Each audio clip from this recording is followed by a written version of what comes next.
Of course it's about going viral. Stop listening to these people that tell you that you shouldn't worry when you just get a few likes and a couple of comments on your posts, that you should be happy that your content is speaking to the right people. It's not true. They're not seeing it, and you should worry. Your content gets shown to 1% of your first degree connections, and if they don't engage, the algorithm kills your post off and doesn't show it to anyone else. What's happening is that your content isn't working. It's not good enough, and that's why your reach and engagement is low. It's not breaking through. Good content always breaks through. It doesn't always go viral, but good content always gets good reach and engagement, and poor content doesn't. I know that's hard to hear, but I don't want any of you to subscribe to this lie anymore, because it is a lie. I don't want to see you working so hard at this year after year, buying into this narrative that it's the algorithm and one day it will shine on you. It won't. If you are making good content, it would be shining on you now. You need to make better content. Low reach and engagement should be a slap in the face, an alarm bell ringing loudly. It's not working. Like the old saying goes, insanity is doing the same thing over and over and over again and expecting different results. You need to stop, rethink, and do it differently. And whilst I'm in hard truth mode, there's something else. This is hard work. There's no such thing as an overnight success. It takes a huge amount of hard work, lots of failure, lots of picking yourself up off the floor and going again. Step one to win on LinkedIn in 2025 is consistency.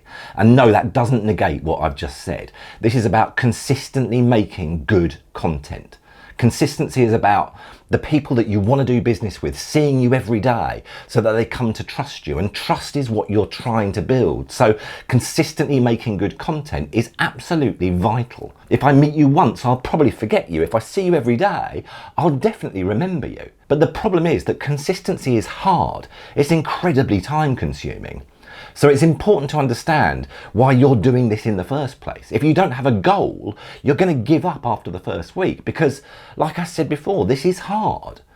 Forget about the number of impressions, the likes and the comments and all that stuff for a minute, and set your goal around increasing profile views and the number of direct messages that you receive. These are the most important metrics to monitor, because if your profile views are increasing, the content you're posting is good.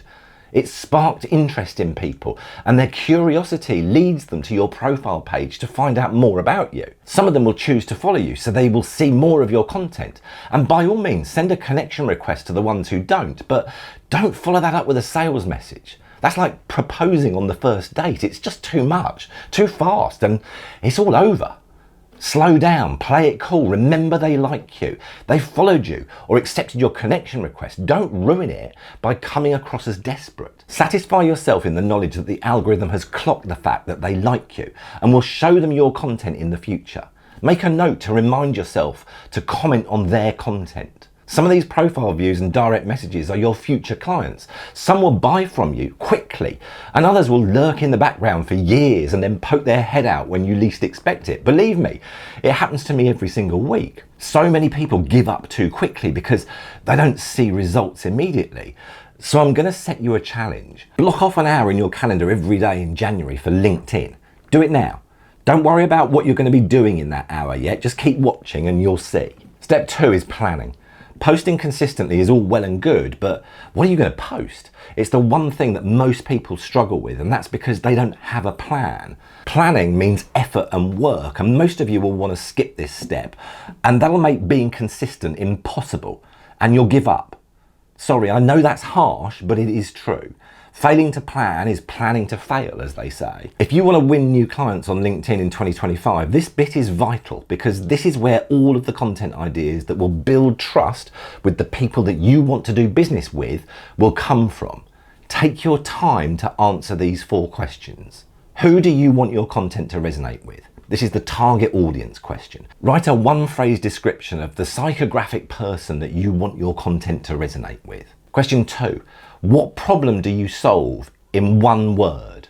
Question 3, how do you solve that problem in 1 sentence? And question 4, what's your uniqueness? And that's 1 word for the way that you solve the problem. Go with your gut on this one initially and live with it for a while. It's going to change over time, but that's good. This is your brand DNA. Now, remember the answer to question 2. How do you solve the problem in one sentence? And write down the steps that someone would need to overcome to solve the problem that you help them with. These are the pillars of your future content. And then for each one of those pillars, I want you to tell a story that brings that pillar to life, to make a point, to teach a framework, to inspire a behaviour, and to give them an exercise or set them a challenge. You can make more than one point about a pillar. You can set more than one challenge and design more than one exercise. But if you had 10 pillars and followed this process, you'd immediately have 50 pieces of content. And if you made a video and wrote a text post and posted an image for each one, you'd have 150 pieces of content. And there's only 261 working days in 2025, so you've already done most of next year's content plan. And it talks to your target audience about the problem that you solve and how you solve it. That'll make it a lot easier to be consistent. Part 3 is content ideas. And now that you have your content ideas, it's time to make them into content. And of course, I'm going to say it. LinkedIn have invested millions into the launch of the new video feed, and they want you to make videos. They'll incentivize you to make videos by increasing the reach that they'll get. It won't be forever and reach will decrease over time, but whilst this rare opportunity exists, grab it. Don't hide behind the excuses, get over the irrational fears and make videos, at least 2 a week, ideally 3. You'll thank me in the end. If you want to learn more about how to make videos for LinkedIn, keep an eye on my LinkedIn. I'll have a lot more content coming out soon that's going to help you. Part 4 is community. It's a word that's been bandied around at the moment, but this one is really important. And in the past, I've been terrible at it, but not in 2025. I'm changing my tactics. Comment on other people's posts. Be social on social media. That hour that you blocked off in your diary, this is what I want you to do with it. Why? Because the algorithm rewards you with increased reach? Sure, it does. But most importantly, because I want you to think about every comment as a post in its own right. If you comment on 10 people's posts a day, that's 10 more times you're going to get noticed by your audience. But instead of responding to the author of the original post, write to your audience as if it was one of your posts. Add to the post an extra point to their list, for example. Expand on their original post with your own original thoughts. It's time consuming, but with your goal of increasing your profile views and direct messages in mind, this is a winning strategy. Now, I've not talked about reaching out to people, sending them messages. I've not mentioned it on purpose. It's not an area of expertise for me. I've never done it. I've never had to. So far, my content has driven people to look at my profile page and message me when they need what I do. As I said, I'm changing my strategy in 2025 by commenting a lot more on other people's posts, but I'm still not going to DM people. I'm not advocating this strategy for everyone, so don't misinterpret this. I just don't need to because my strategy brings enough clients to my door. If you want to reach out to people, then go for it.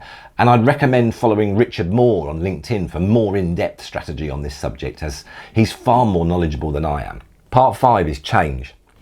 If there's one thing I think we can all be sure about in 2025, it's that change will come quickly. As yet, we don't know how the algorithm is going to deal with our content. Reach is increasing on video right now, but it may start to decrease in a matter of months. Monitor your key metrics and be prepared to change the way that you show up on LinkedIn quickly if you notice things sliding. And I'm already doing this. You're watching this video on YouTube. I'm using the LinkedIn video feed to show clips of this video, but I'm encouraging you to come to YouTube to watch the full video. Why? Because with everything changing so fast at the moment, I want to make sure that I'm visible on more than one channel. If I can build my audience here, then if reach suddenly decreases on LinkedIn, I'll also have this channel to be able to talk to you guys. Thanks so much for watching. Please subscribe to my channel. I'd really appreciate it, and I'll see you on the next video.